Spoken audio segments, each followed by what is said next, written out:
to the Southwest. I'm Anusha Ravi Sood. On Monday, the Supreme Court referred a batch of petitions seeking legal recognition of same-sex marriages in India to a constitutional bench. While doing so, the bench, also comprising Chief Justice D.Y. Chandrachud, said that this is a matter of seminal importance, which is very important. They need to take it up immediately. On Southwest today, we speak about how the Supreme Court has taken this act, what led to the Supreme Court's decision to refer this to a constitution bench, what the union government's response was for these set of petitions, for this bunch of petitions. And with me to discuss this very important issue, I agree with the Chief Justice when he says that, is two very prominent activists. You have seen them, you've heard them. They're unabashed, unapologetic about sharing their stance, especially when it comes to equal rights, gender rights. Harish, Iyer, one of the petitioners also in the case, one of Harish's petitions have also been clubbed into this bunch of petitions. I'm also joined in by Akkai Padmashali. She perhaps needs no introduction to people who very, very closely follow gender equality and gender rights in India. Thank you, both of you, for joining me. I will come to Harish first. Your petition is before the Supreme Court. Your petition, along with other petitions, seeking recognition of same-sex marriages before the Supreme Court. Tell me a little bit about your petition. Why did you feel the need to put this petition up? I think the Special Marriages Act has to expand to include any two people. Okay, who is anyone to decide who has to marry whom? Any two people who wish to tie the knot or exchange a ring or exchange vows and need a legal stamp of it. What is really a marriage, a legal recognition of marriage? What does it grant, Anusha? One of the things that the legal recognition of marriage grants is that if at all I'm dying, my partner would get the right to sign to say that the life support could be taken. My partner would get, if I die tomorrow, my partner would get, or if my partner dies, then I would get his, I would become the legal custodian of all his wealth. Okay, not that we both are planning to die or anything of that kind, but that is a possibility, right?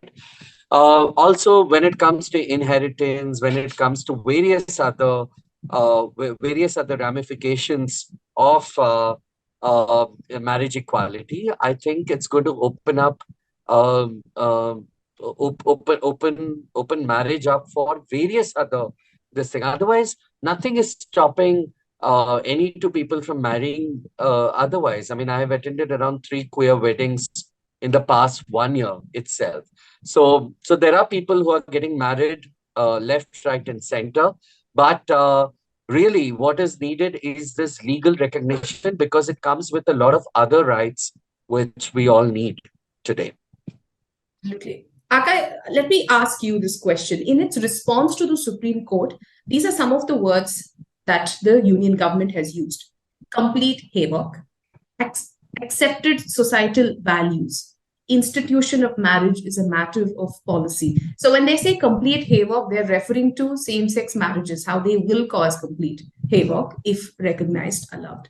And this is against accepted societal values. I would really like to understand from you what these accepted societal values mean when the union government says this, these reasons we cannot recognize same-sex marriages in India. First of all, I'm so disappointed that the government of India, which has took the decision for not supporting the rights of sexual minorities, the intersex and the transgender community. We are really a diverse community, traditionally, culturally more accepted, socially not accepted, legally not accepted sometimes, politically not accepted. And what are this culturally / traditionally accepted? You have diverse of identities which comes under one umbrella, which is also referred as Jogappa, Marladi, Shiv Shakti, Jogta, Akwa, Nirvan, Satla, Panti Satla, like intersex people, hijras, double deckers, gay men, lesbian, pansexual, demisexual, asexual, etc. As an activist being part of the movement for more than 30 years, I'm still in the process of understanding the diversity of existence of our identities and how do we bring and converge together every section of society together to be in one, like umbrella and that's a rainbow umbrella. And rainbow belongs to sexual minorities. Rainbow cannot belong to any other section of society until you accept and respect it. Number one. Number two, I'm very disappointed that the concept of majoritarian and a totalitarian, which is ruled by the fascist forces, have took the decision not to support.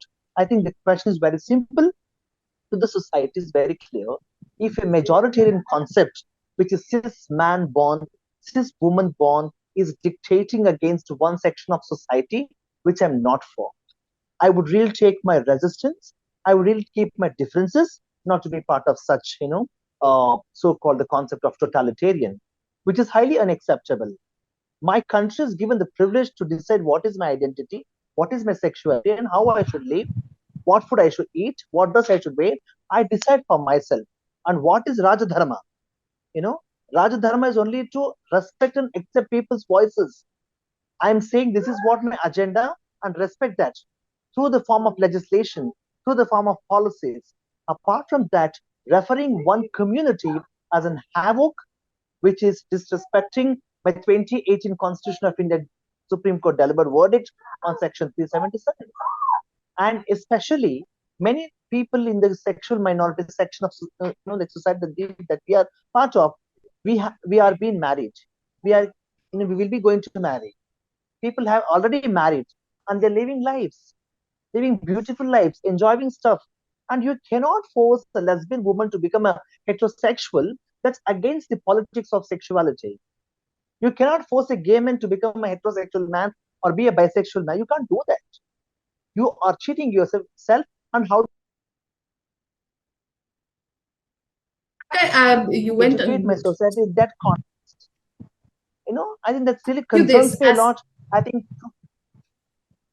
as a political leader as well, you are with the Congress party now. You are a very strong voice for gender equality. The role of political parties as well should be asked. Like you pointed out, it can also be through legislation. For example, there are 32 countries in which that recognize same-sex marriages, and about I think just about 20 of those countries chose legislation as a means to recognize same-sex marriages, which means the responsibility is also on political parties, which in the past we've seen there was a lot of pushback even when it came to decriminalization of 377, IPC 377. So would you also recognize that other than petitions in the Supreme Court, politicians, political parties, people's representatives also have a role to play in ensuring gender equality?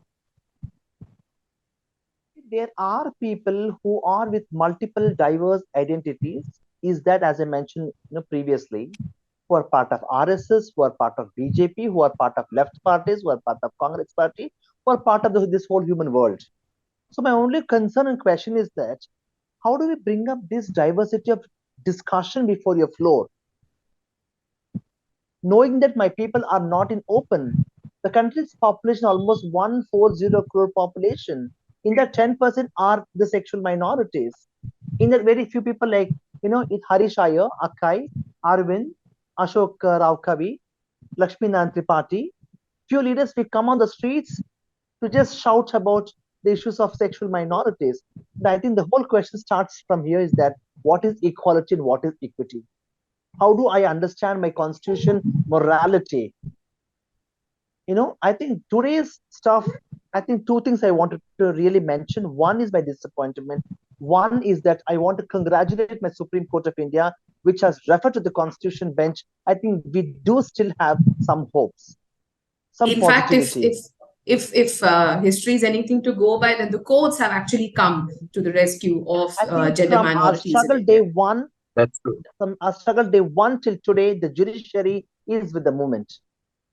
It has given a space to understand, given a space to educate themselves, given a space to live a life of dignity. And we are really proud to be part of such democratical process in India. But my very unfortunate thing that the legislators, the rulers of this nation and state are not in the process of understanding our identities, which is so shame.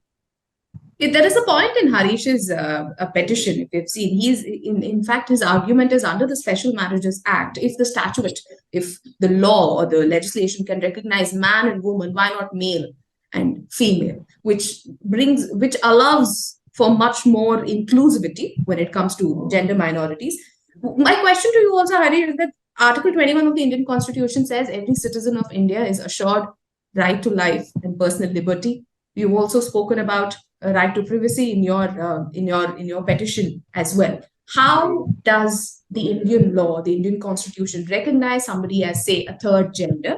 That is the official term that was used in your petition. Also, you have made references to a ruling. How do you recognize somebody as a citizen and do not extend rights of other citizens to the citizen? That's exactly the point. And to add to what Akkai was also speaking about, I mean, we are not in a majoritarian society. If I'm just one person, even if I'm just one person, or Akkai is just one trans woman in the whole of India, her rights are important. My rights are important. So we do not live in a majoritarian society. We do not live in a world where only majorities are celebrated and minorities are looked down upon. So just by putting, so our, we don't live in a world where we are looking at things from a referendum perspective, because referendums always favor the majority, right? We are looking at a law system where each one of us finds our space and equal rights within the law, because we always say, right? I mean, we live in a country where we practice equality, and how is it equal when some rights are afforded to a majoritarian population, whereas the same rights are not afforded to the minority population. Okay, so that is one thing that is there. The other thing, Anusha, even the language in what the state has come up with. If you look at their affidavit, you look at the language when they use terms like biological man and biological woman. I think Akkai is a biological woman. I mean, what do they want to do? They want to ask Akkai what are her organs? How does she pee? Is that the question that they are? Do they want to stoop to that level? Or do they want to ask me that if I'm wearing a salwar kameez today, am I a biological man or am I a biological woman? There is only one person who can determine what someone's gender is, and that's the person themselves. And there is no one else who can say what is a biological man or a biological woman. So I think what all our petitions are trying to do is to bring out this fact that not just for man and woman, male and female, but also one important factor is also intersex people, people who are in the sex spectrum, not the gender spectrum. Even they need to find credence in the law. So it's important that we rise up and we include everybody when it comes to all our laws and our practices as well. Akkai was speaking about how whether or not the government is willing to accept same-sex marriages are taking place in India. They're a very happy couple. They live together. They lead very normal lives like anybody, any other citizen of this country. Which brings me, one of the points that the union government has made in its petition is that recognition of same-sex marriages may somehow upset the dynamics of what is considered a typical family unit.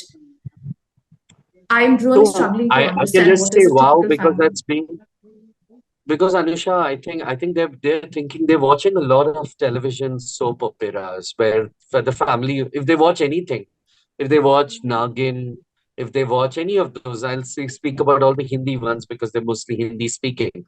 If they watch Nagin, Kyunki Saas Bhi Kabhi Bahu Thi, Kahani Ghar Ghar Ki, they all have shown heterosexual marriages where there have been a havoc and the whole plot, Kahani Ghar Ghar Ki, whether it's Parvati or Tulsi or anybody for that matter, there has always been a havoc in their families. Okay, so we will so there is going to be no this thing. You'll be expanding your mind to include more people under your fold, which your mind has possibly the legal community has possibly been myopic till now. Now here it'll give you an opportunity to expand your mind and your heart to the idea of including more people who are different from you, who always existed and who will always exist, but you are unaware of them, and many of them who are unaware of themselves also, who are waiting for some legal route, someone to recognize them, and possibly this recognition will open the doors for further recognition. Because one of the debates that I've also seen, Anusha, is people are saying that, oh, if this is going to open a Pandora's box, you will want other laws to be changed as well. My question is, why not?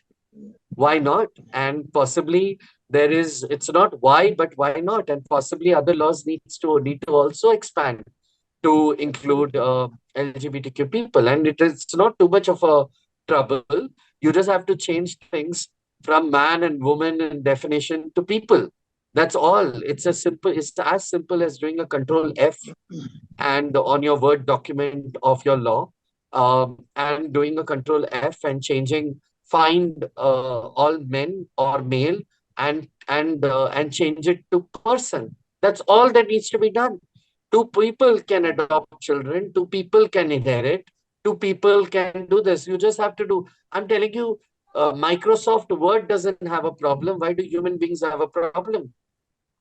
This today, something that struck me in the arguments in the Supreme Court today is the government's counsel telling the court, Akkai, maybe you can answer this question better, telling the court that the government will also have to take into consideration the psychology of a child that is brought up by a same-sex couple. I would really like to hear from you if that is truly something that the government should be worried. It's not like children growing up in heterosexual households or heterosexual families do not go through trauma or do not go through any kind of psychological impact, emotional impact. Something so subjective and something so personal, should that be used as an argument to oppose same-sex marriages or couples adopting children, same-sex couples adopting children? I think if you go back to my petition, I'm very clear that I asked, within the existing Special Marriages Act, please include person. Now, currently it is restricted to male and female, man, woman, in the context of man, woman. We are asked to include persons, Ashte, nothing else. The second thing about your question about adoption is concerned, when the system of family institution, which is again a cis heteronormative dominated, so many centuries, decades, centuries, decades, centuries and decades, the heteronormative families have spoiled the generation which we are now today. Because if you're a good mother, good father, good sibling, I think we were not in a position like today to challenge before the Supreme Court about to recognize our marriage. And so what? If two people who are really capable enough, who are skilled enough to take care of your child and growing in your own circumstances with your own environment, I think so what? There might be some sort of so-called social construct norm. If you're living with transgender, you may also become a transgender. If you're living with a lesbian woman or a gay man or whatever, then you'll also become a lesbian or gay man. Such stupid mentality can't be accepted in my society. That's why we say, talk about sex education, speak about gender diversity, speak about the whole politics of sexuality. I think my country is somewhere backwards in that context. We are only majority in numbers, but minority in our thought process, really. How do I educate my society is a big concern that always lives with me. Harish has a point to add, and then we'll wrap up. Children are the easiest to, children don't discriminate. Children are taught discrimination, right? I went with my niece the other day and she wanted to, this was like a couple of years back, she wanted to she drew a painting and her painting was extended, the topic was extended family. So she drew herself holding a man's hand, and she was holding a rainbow balloon. Okay, she drew this, and then she looked at that image, and then she drew another hand holding my hand, and she put my name as Harish Mama, and she put my partner's name as Boy Mami. Okay, it was that simple. She understood it from an heterosexual context because that's what was exposed to her, but she didn't think about, oh my God, her. And what is wrong in she understanding, she calling my partner Mama or Mami? It doesn't matter. Children don't discriminate. Who Yeah. teaches them discrimination are adults. I think we need to have more lessons on sex, sexuality, and gender for adults, so that adults could open their mind and don't stand, and so that they could get away from children learning to live their lives unabashedly, accepting people of all genders and sexualities. I think at a time when the country is trying to become this Vishwaguru, or the concept of a world leader, such regressive policies do us much And more that damage. that concept cannot be fulfilled until you address the minorities of this country. If so, And if you are anything, cheating yourself. It's against social justice. if anything, a democracy like India, the government should be the flag bearer of inclusivity. And perhaps, like you said, come 18th April, the petitions are going to be heard by the Supreme Court. And Akkai is very, very confident that the Supreme Court will come to the rescue of gender minorities in India. Thank you so much, Harish, for joining us. Thank you so much, Akkai. We'll keep a very close we'll watch on how the story progresses. Thank you so much for joining South First today. Thank you, Anusha. Thank you, Anusha.